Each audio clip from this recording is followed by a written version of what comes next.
Welcome to the Garden City Project, and thank you for joining us and looking at this video on what circles are. We're kind of going to talk a little bit about why we structure them, the way we structure them. And a few years back, I started asking myself a question: what is a church model that can survive in any place, at any time, under any circumstance? Let me say it again.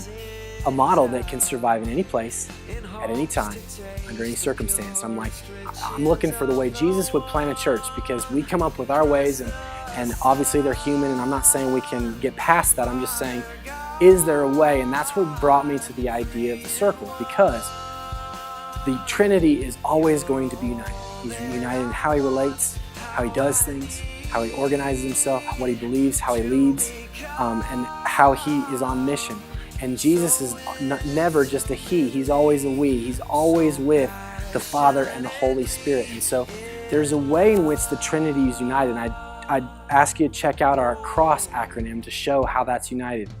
And it seems to me that's always the emphasis of everything they do. It's not on a denomination, it's not on a belief, it's on how they unite together in who they are.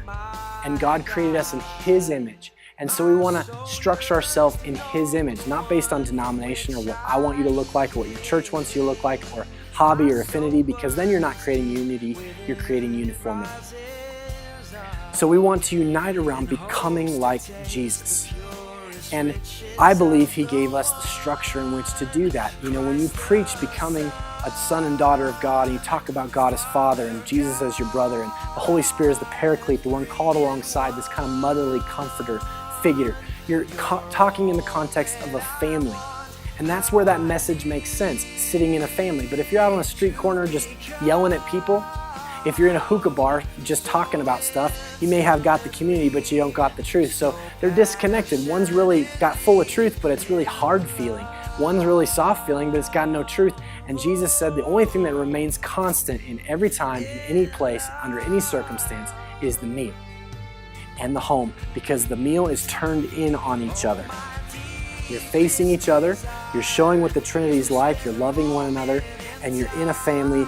And when you preach the gospel of come to God as a father, He's your brother, you are His sons and daughters. When you come into that message that we're a family, the older should mentor the younger should listen to the older, that whole context of family just makes sense.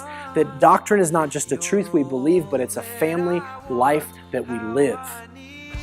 Check out Titus 2, when God talks about adorning doctrine and understanding right doctrine. He doesn't talk about a set of truths you believe. He talks about a community that you're living. That the unbelievers will look at your community and not just see what your statement of faith says, but they'd see older mentoring younger. They'd see mothers and daughters and fathers and sons. They wanted to see a we.